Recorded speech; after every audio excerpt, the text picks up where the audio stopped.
Well, you certainly know how to compliment a woman. Phil, if you'll excuse me. Do you know who I am? No, I can't say that I do. I don't know how to put this, but I'm kind of a big deal. Really? People know me. Well, I'm very happy for you. 10, 9, 8, 7, 6, 5, 4, 3, 2, 1, 0.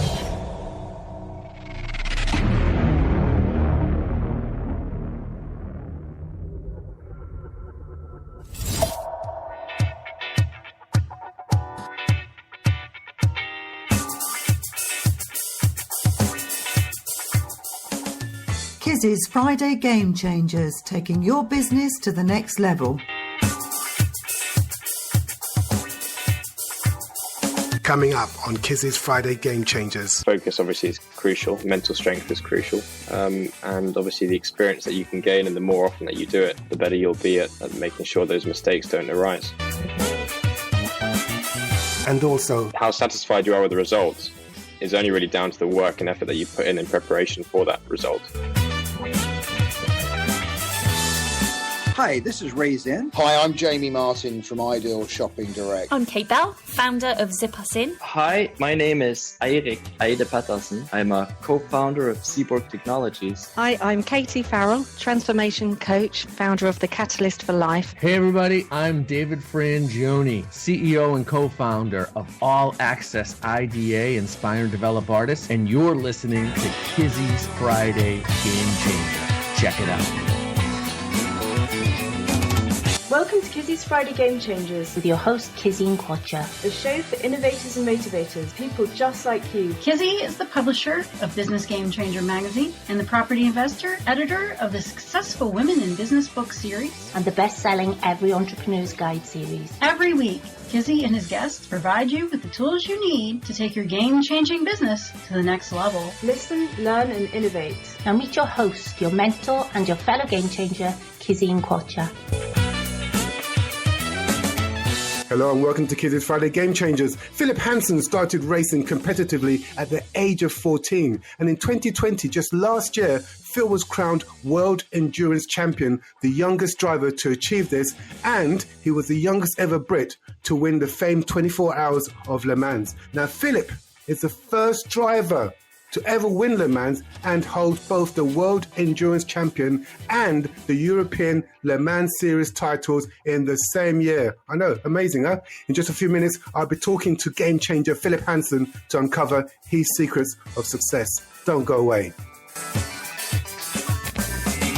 I'm Brian Stolley, founding partner of Wildcat Venture Partners. Hey, Tanja Lee here, all the way from Melbourne, Australia. I'm a leadership and mindset specialist for real estate and property professionals. Hi, I'm Jonathan from Amplify. Hi, I'm Johnny Combe, CEO of Pay by Phone UK. I'm Kenneth Hafianyo, the founder of Jogwefa, an ethical fashion brand based in Ho, Volta region, Ghana. My Friday is never the same without Kizzi's Friday Game Changers. Welcome to the show. This week I have the honour and privilege of breaking bread with racing driver Phil Hanson. Now, Philip is described by many as the driver to watch in the field of endurance sports car racing. In 2020, last year, Phil was crowned World Endurance Champion, the youngest ever driver to achieve this. He's also won the European Le Mans Series and was the youngest ever Brit to win the famed 24 Hours of Le Mans. Now, before jumping into today's conversation, I've been asked to remind you that Business Game Changer magazine has just published its book of the month, a business Bible by the title, Life Stories of Successful Business Leaders, How They Succeeded by Orison Swett Marden. Now, if you want insight and advice on how to get ahead in business, then get it straight from the horse's mouth. This book is guaranteed to change your life and give you the tools you need to take your business to the next level. And that book, one more time, is Life Stories of Successful Business Leaders Told by Themselves by Orison Swett Marden. Okay, that's it. Job's done. Bills have been paid. Phil, it's amazing to have you join me. Yeah, great to be here. Thank you. The pleasure is all mine. Let's start at the very beginning, Phil. Your racing career really shifted gears after you won the Wilton Mill Kart Club Championship in 2014, I believe. Now, and then you went on to claim the Super 1 British X30 Junior Karting Championship and the Dunlop Endurance Championship. Phil, how old were you when you first realised you had this incredible passion for racing? I think I must have been sort of around 13, 14. It's sort of at that age when you start karting at a more professional level that you get really engulfed by the sport in general. I think it's a really strange sport because we find everyone in the paddock and all the people that you meet through the industry are all completely obsessed with it. And it's difficult to really explain where this obsession comes from. And yeah, that's basically how it all started for me. It was a hobby at the beginning, and then it progressed into what is now a career for me. And what were your parents' attitudes when they realised that this is a path that you wanted to pursue? Were they supportive? I mean, everyone knows that racing can be dangerous if you don't do it properly. Did they try to talk you out of it? I think my dad tried to talk me out of it so he could get some of his weekends back, to be honest, because the racing world and the way in which the racing season's structured, especially in karting, is the fact that you have to give up Friday, Saturday, Sunday every weekend pretty much for most of the year. So that did commit him into many weekends of going to not the most pretty places around the UK, and definitely not in the best temperatures, just to sit around and watch me drive around the track, obviously competing against other people my age. And we were a little family-run team at that time. But yeah, the poor guy had to schlep around the whole of the UK and take me to all these tracks. But little did he know that sacrifice he was making then was going to lead to him having, a mansion somewhere, maybe a jet somewhere, hint, hint, right? Who knows? It could do. I mean, everything's possible, to be honest, these days. Like any sport, if you're the best at it, you're going to reap the rewards. And I'm not here just to take part, I'm here to be the best. So like most people in sports, you're typically very competitive. So yeah, hopefully there's rewards that come along with it. But right now I'm just in it for the ride. And I suppose the window of opportunity, as you've mentioned before in our conversation, is getting narrower and narrower because people are entering the field at much younger ages. How long does a professional racing driver have before they're considered to be heading towards being slightly over the hill? What's the lifespan of a professional racing driver? Yeah, I mean, normally it's up to around the 40-year-old mark. Like I said in previous discussions, it's been the age has been coming down every year. In Formula One now, which is the pinnacle of our sport, drivers are 20 years of age, some of them coming in before they're even 20, 19, 18 even. So yeah, it's getting younger. The world's also getting older, so at the same time it's a strange time to really be pursuing a sport because you can quite easily be outdated by the next generation coming through. But that's just, typical sports. You have to kind of engage that and understand that, you're only as good as your last race. And how has technology changed since you started your career? Because I can imagine that technological advancement in racing must be pretty fast just to keep up with the sport itself. Yeah, it does. And it has changed significantly since I started racing, both in terms of safety and in terms of technological advances that the manufacturers and series have made with regulations and in terms of actually the cars that we drive. When I started racing cars, the LMP2 class, which I now race in, which I wasn't obviously when I started racing cars, has gone through a different generation and now is a much faster car. And I think the pace of that car that I now drive was probably the pace of the LMP1 cars 5 or 6 years ago. So that shows you that they're constantly pushing the benchmark further and further away. And the cars are getting faster and faster and faster. But at the same time, the organizers are doing a fantastic job of making the sport a safer environment. There's obviously these risks associated with racing, Some risks you probably can never remove, but you can definitely make the whole sport safer. Well, talking about the risks associated with racing, I know that a great deal of hard work has to go into making a professional racing career. Just out of curiosity, how often do you train and what sort of training do you do? I mean, again, the training aspect of motorsport is sometimes overlooked. When I used to go to school and start racing cars, I remember, sitting down in my advisory period and saying to a friend of mine, about the gym work that I was doing. And I remember her going, well, aren't you just sat down the whole time? I'm like, yeah, well, it's not really that easy to understand, because we have, G forces, which are this lateral force or even longitudinal force that we go through in the race car. And what that does is it keeps our heart rate up because we're constantly fighting against resistance. Not only that, you have your sort of fight or flight natural, or I don't know the term, but the system in your body that keeps your heart rate up because is worried that you're going to crash and die. So you can't fully relax. So you're basically doing a gentle jog in terms of your heart rate for hours at a time. And endurance racing especially is obviously can go up to 24 hours long. Obviously it's shared between 3 drivers, so it's an 8-hour each average across the entire race. But even still, that's a long time to be jogging if you look at it like that. But yeah, for me particularly, I do a lot of work in the gym in terms of like strength and conditioning and a lot of cardio through movements and weight training as well. And I find it really useful for me to be able to get into these sort of mental fatigue areas where my mental strength prevails rather than my physical. And I think mental strength is something that can be very overlooked in sports. And I think a lot of people just assume they have it because they're performing at a top level. But I think unless you continue to push your mental strength, you're not going to get any better. And for me personally, I find the best way to sort of get into that zone is to be in like a pretty awful state in the gym and know that you're only halfway there and you still have to do twice the amount.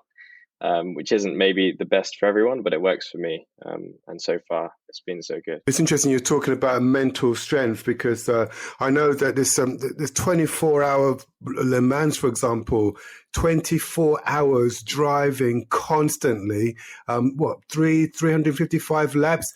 How do you stay focused? I mean, how do you stop your mind from what? I mean, 5 minutes and my mind is wandering. How do you stay focused, Phil? I mean, there's obviously a lot of adrenaline associated with the sport. So it's not like we're driving around listening to some music. We're pretty flat out. And the other thing about endurance racing, which is unique to endurance racing, is the fact that we're on track with different classes. So what we have is at Le Mans, I race LMP2. There's an LMP1 class, which is the top class. LMP2 is considered probably the most competitive at the moment.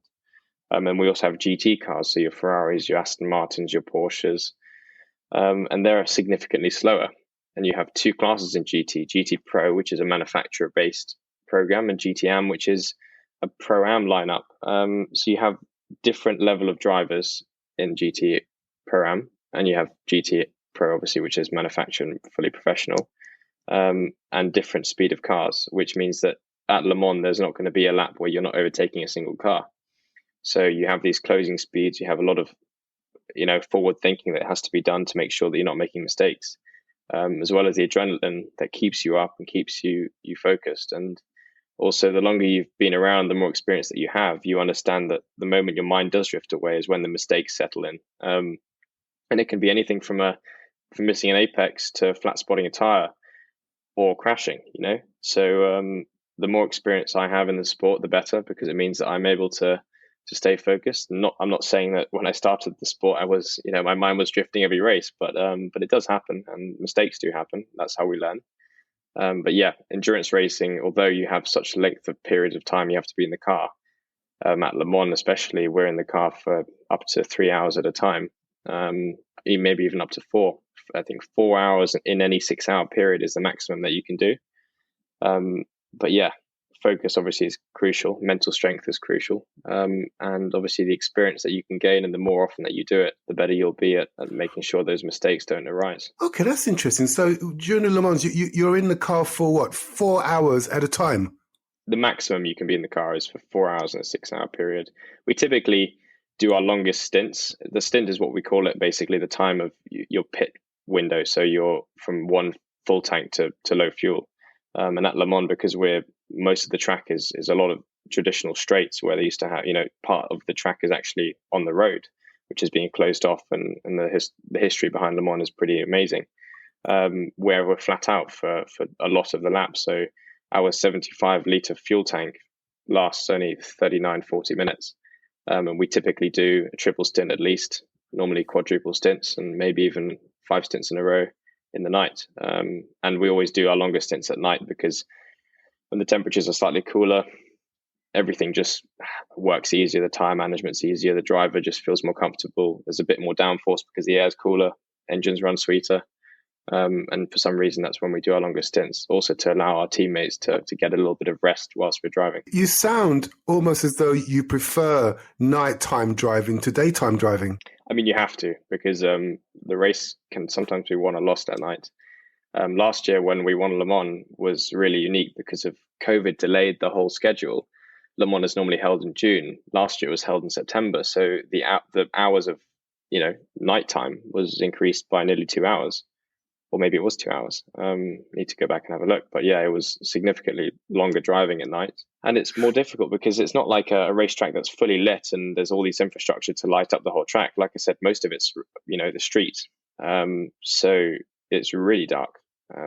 So the focus is doubled. Mistakes can happen a lot easier. But at the same time, if you're comfortable in those conditions, you're going to excel.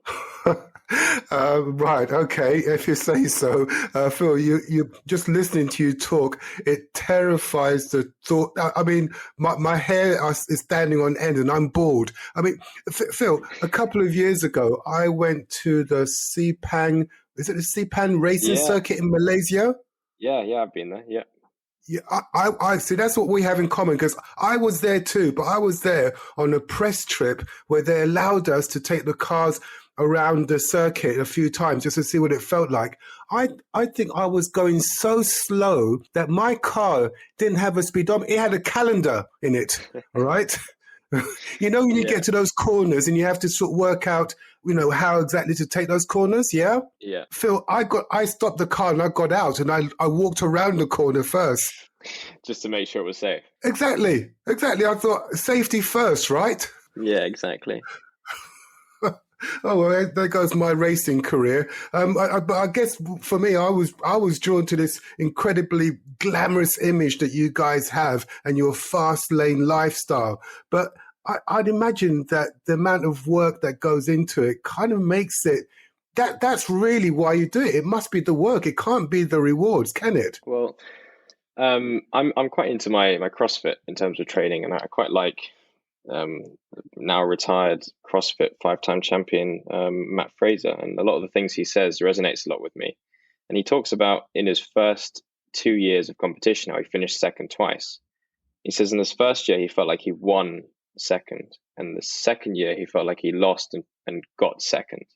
He says the only difference between those 2 years is the work that went in to preparing for those 2 years. And he says, in the second year he did all the things he didn't do in his first year.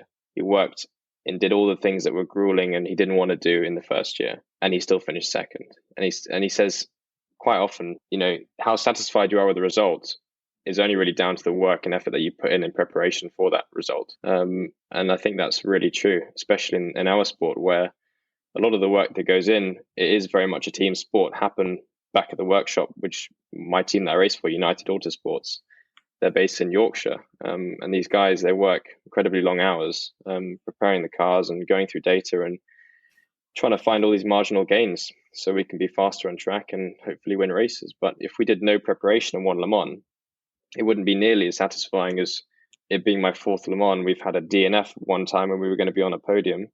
And it's a year of work and pretty much no rest, and a lot of fitness that goes into it, a lot of concern and worry about all the possible things that could go wrong in that 24-hour period. A tiny thing could break and it's all over. One driver can make a silly mistake with another car in traffic and it's all over. So all that goes into it. And then the reward afterwards is fantastic. But then a week later after Le Mans, it restarts because you've got another race, and then you're preparing again, because if that preparation doesn't go in, you're not going to get the result. And if you do get the result, from whatever reason, it's not going to be as rewarding. So sometimes it's the journey that makes the destination worthwhile. And you mentioned the fact that you're now racing with United Autosports, which is, of course, one of the largest motorsport companies in the UK. And United, if anybody doesn't know, United Autosports is run by Zach Brown, who's an entrepreneur, and, of course, former British racing driver Richard Dean. Phil, you joined United in 2017. How much of a change was that for you? Because I think before you were with Tocqueville Motorsport? Yeah, exactly. I was with a very small family-run team, again, like my karting career. And when I moved to United, I mean, the difference was huge. United got this massive structure, huge organization. They're pretty much the most professional team in the UK. They're working to an F1 level.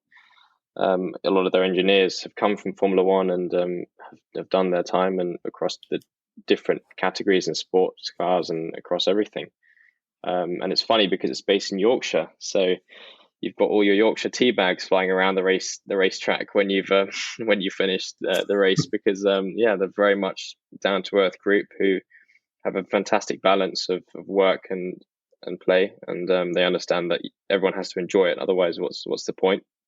But at the same time, I can't articulate really how much work goes in behind the scenes, because it's mind-blowing when you really realize how small of a part I probably play in the grand scheme of things. I understand. It really is a team effort, and most people don't appreciate that. But once you get to see what goes on behind the scenes, that's when you realize how many people are actually involved. And I know when I was getting ready for our chat today, I was looking up the qualities of a successful racing driver. And two that caught my eye were you have to be highly observant and equally highly reactive, and you've got to have a burning desire to take risks.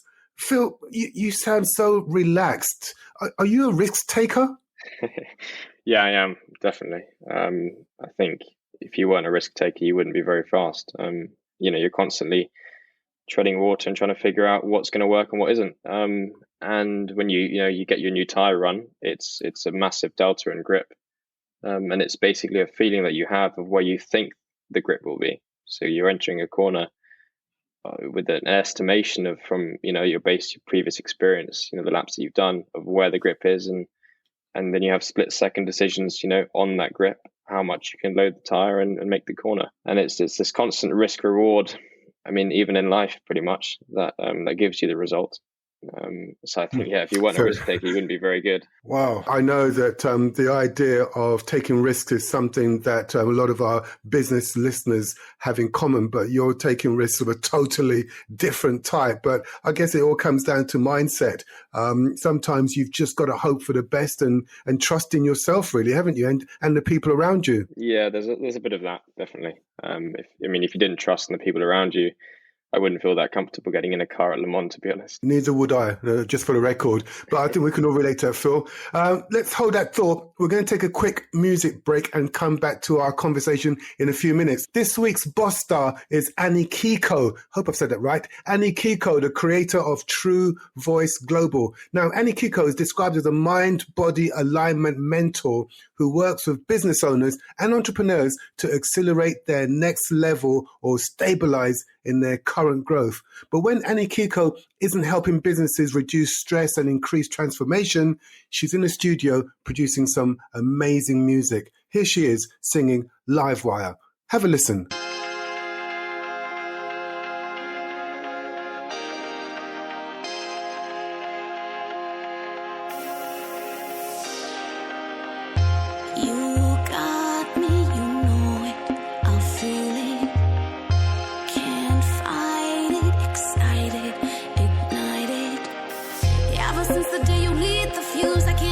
This desire, like a fire running through my veins, electric.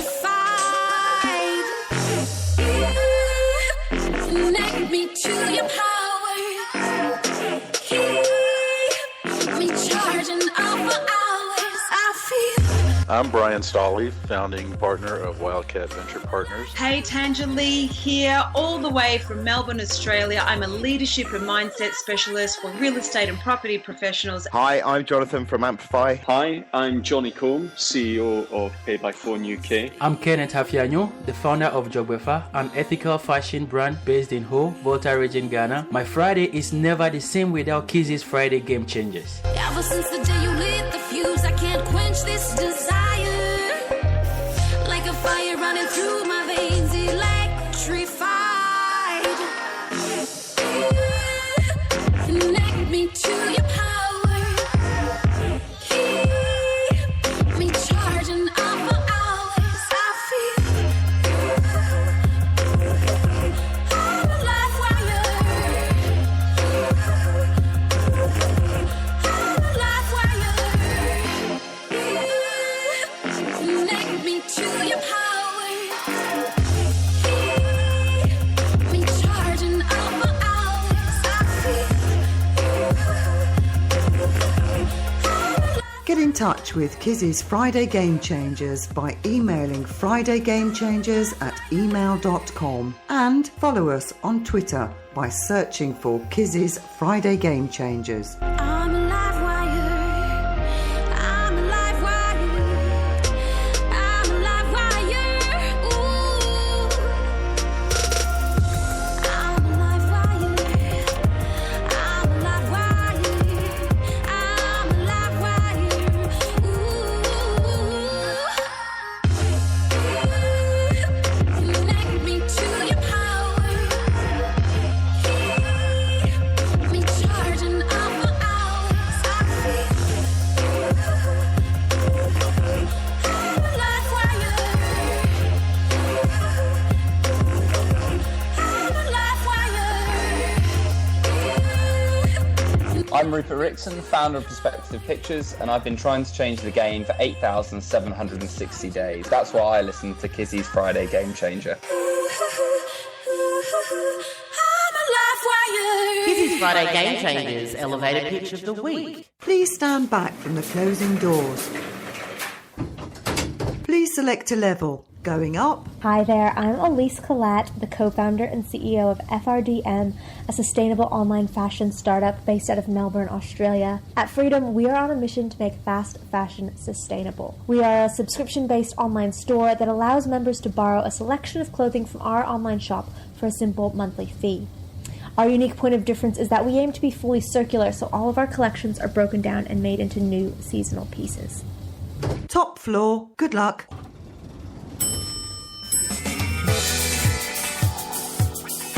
Kizzi's Friday Game Changer, Book of the Week. Hi there, my name is Sam Perry and I work for a business called Refined Search.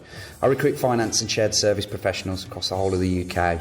I've known Cheryl for a few years now through a work capacity, and I've recently learned that she was releasing a book, Smashing Stereotypes. I've just completed the book and I had to leave a review because I absolutely loved it. Now, as a recruiter, this is an area that I'd say I typically specialise in and that I should know everything about. But one thing I will say is that I've learned so much from this book. I think the book provides a real insight about how to change your mindset in the workplace. It talks around the growth mindset, how to become more positive and overcome some of the challenges that you may face when trying to climb that corporate ladder. The thing I love about the book so much is that Cheryl actually gives real-life examples about how she's achieved certain things in her career despite so many stereotype knockbacks. I think the book gives you the tools, but it also helps you utilise the existing tools that you've got to reach your highest potential without burning out. I think that this book would suit anybody who's looking to better themselves or to climb that corporate ladder. One thing that I will take away from the book that I've never heard before is that people say that life is too short. However, when your working career can span over a 50-year period, life's too long to work a job that you don't love, or something like that, but you get my drift. Cheryl, I can't thank you enough for the book, and I'm really looking forward to your next one. Thank you. Welcome back. Before the break, you're listening to Annie Kiko, the creator of True Voice Global, singing Livewire. I'm in the studio talking to racing driver Philip Hanson. Now, Philip, we're at the past, present, and future part of the show. Now, I can see you looking a bit panicked. No, this is easy. Relax.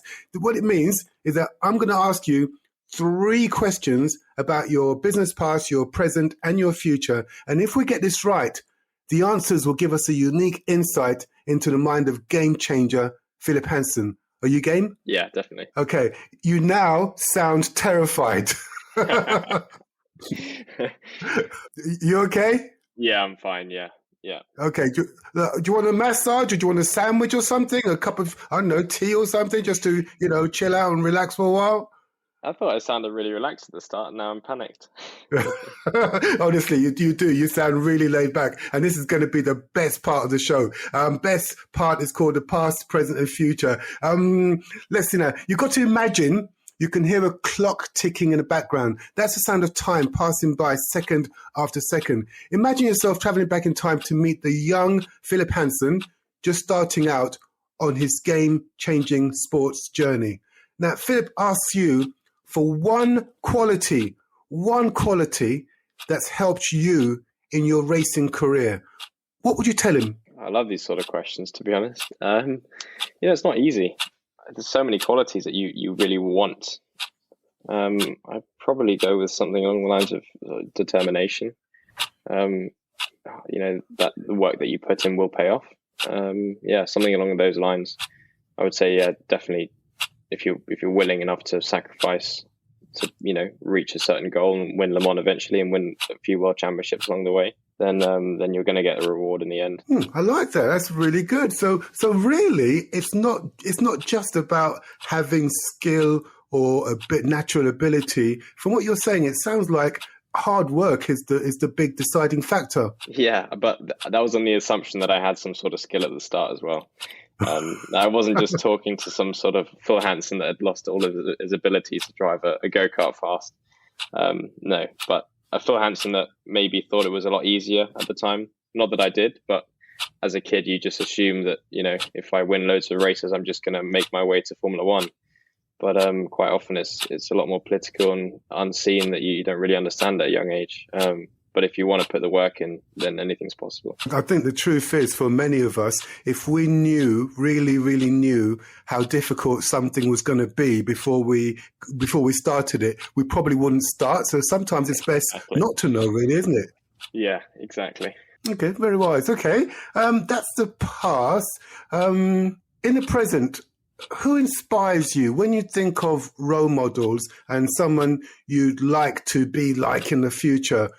Who would that be? For me, it's always kind of been my dad, to be honest. I've heard very few stories about how he's, gained his success in life. And when I really think about all the work that he's put in, again, that rings true that had he have known how hard it would have been, he probably would have never started.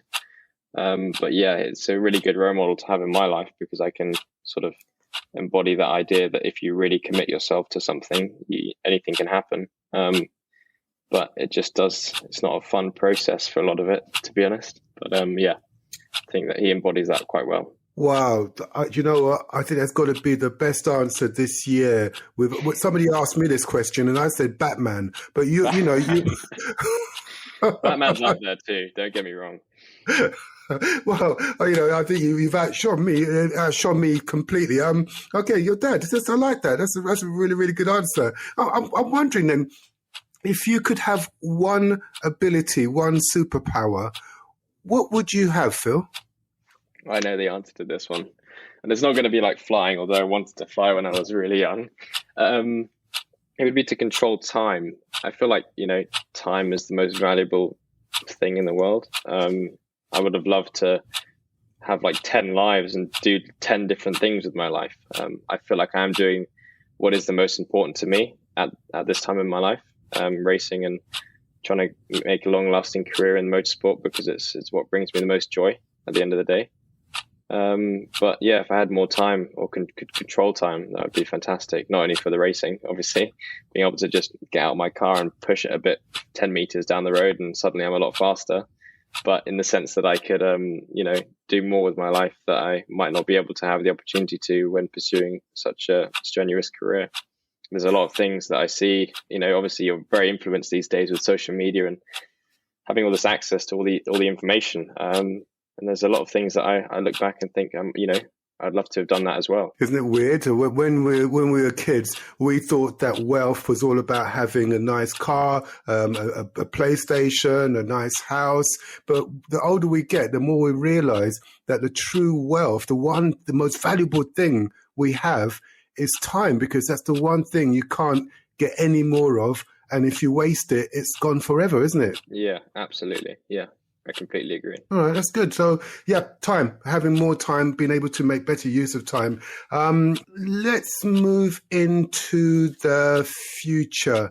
If we're traveling 100 years into the future, now, I don't think I'm going to be around, but with the amount of energy you've got and mental determination, you probably will be. But just in case you're not around in 100 years, I know this is a bit of a weird question, but what would you like your legacy to be? What would you like to be remembered for? I'm not really sure. I never really thought that my life would have a legacy behind it. Maybe just to be a real positive influence on the people around me.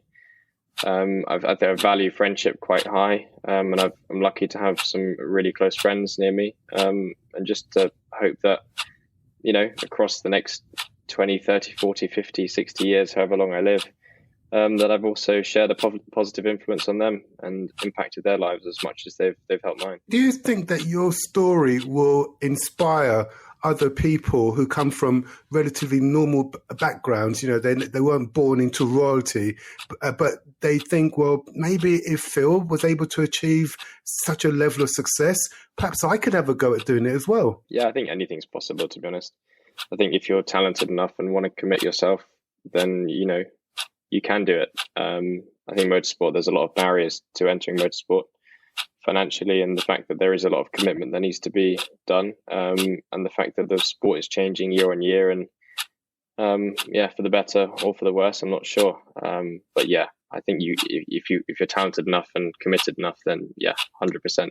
You can do anything. It's interesting you say you make a point of noting how much racing has changed in the time that you've been involved in it. And I'm wondering to myself now, if you don't want to answer this, you don't have to, but it'd be interesting to know what you think. Women, professional racing drivers, good idea, bad idea? What are your thoughts? I have a very unpopular opinion, and it's in reality it's what the opinion that everyone should have.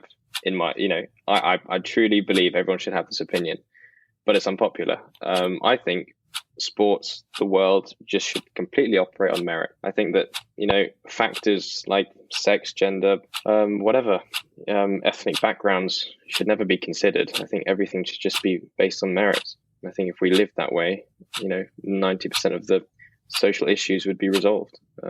So I'm actually not in favor of it unless, they're the strongest. I think obviously there's an argument to be heard about barriers to entering it, but unfortunately the reality of it in our sport is that they're actually sort of helped more and given more opportunities than a lot of the talented young guys out there.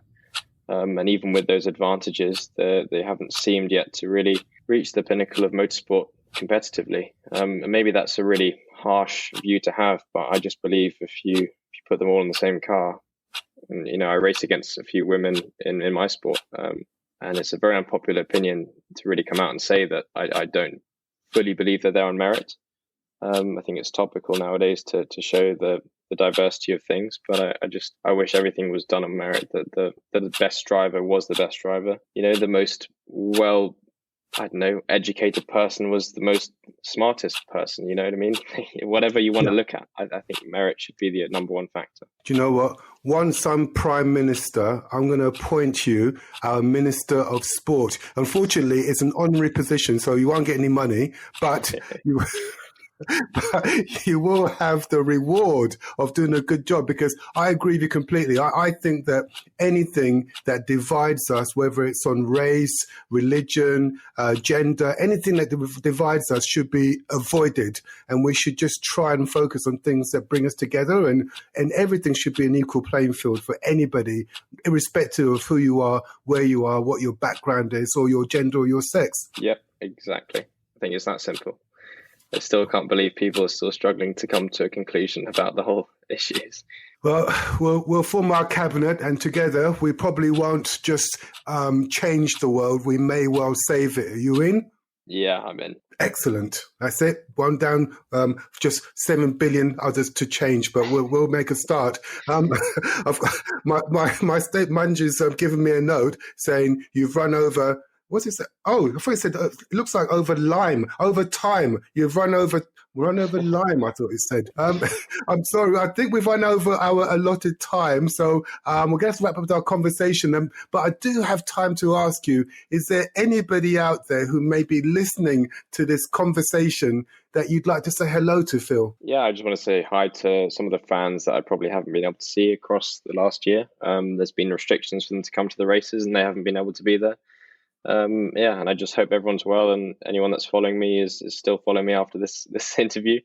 Hopefully I can see them soon when things open up again. Fantastic. And I think you have an army of fans out there, Phil, who send you all of their love. It's been an amazing experience getting to spend time with you on Kizzi's Friday Game Changers. Thank you so much for sharing your insight and your wisdom, Phil. Thanks a lot, Kizzi. Thank you. Well, the time I spent with Phil has made me realise that if you're working on something, if you're involved in some activity, a sport, a business, something that you really, really care about, you don't have to be pushed.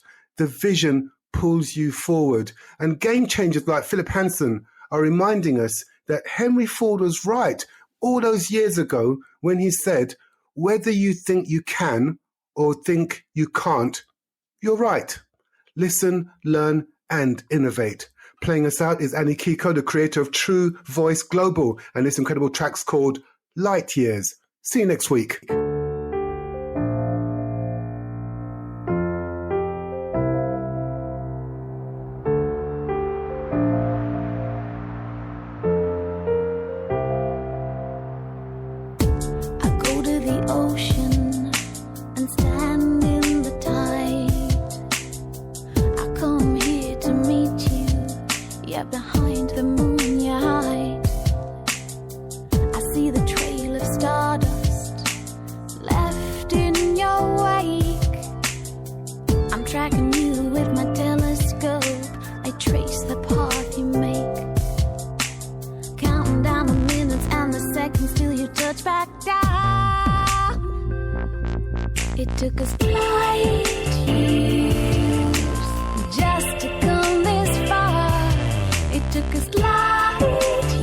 Hi, my name is John Stapleton. I'm the co-founder of New Covent Garden Soup Company and laterally then Little Dish.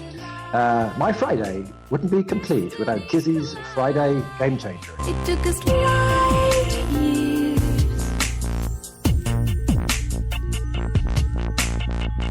In the orbit of my heart, your beat never rests. Even when eclipsed by clouds, we survived the tests.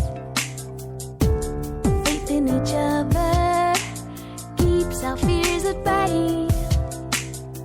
My naked eye can see you now, no longer far away. Waited 27 million years for you to come back round. It took us light years just to come this far. It took us light years, riding on a shooting star. Hey there, this is Tanner Chittister, CEO of Elite CEOs, and today you're listening to Kizzi's Friday Game Changers, the world's #1 podcast experience. Can't escape the velocity of you, and it's possibly the gravity that pulled us apart. Like a bright supernova, when we kiss, it's all over. No more pain, missing you in my heart. You pull me in like the moon pulls the sun. I always knew in my heart you're the one.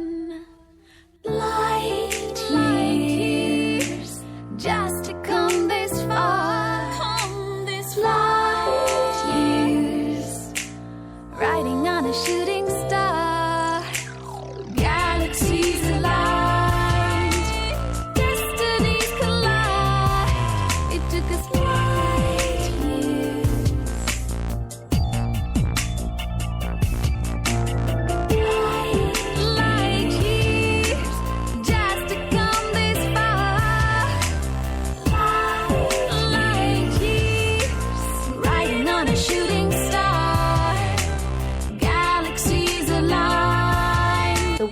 famous Game Changer Show. Game Changer Show. Game Changer Show.